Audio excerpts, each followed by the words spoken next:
4 రూపాయలు. కాకినాడ కదమ్మా నీకు బాగా ఓపిక కొడుతుంది సైజు కరెక్ట్గాను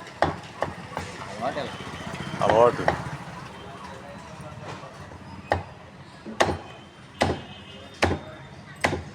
మిరపకాయలు ఇది పేరు బాగానే ఇక్కడ తట్టలు అల్లటం బుట్టలు అల్లటం, ఇక్కడ మామిడికాయలు కొట్టడం చేటలు అల్లటం, తలకాయ మాంసం కూడా ఇక్కడ పెద్ద ఫేమస్ ఈ ఏరియాలో.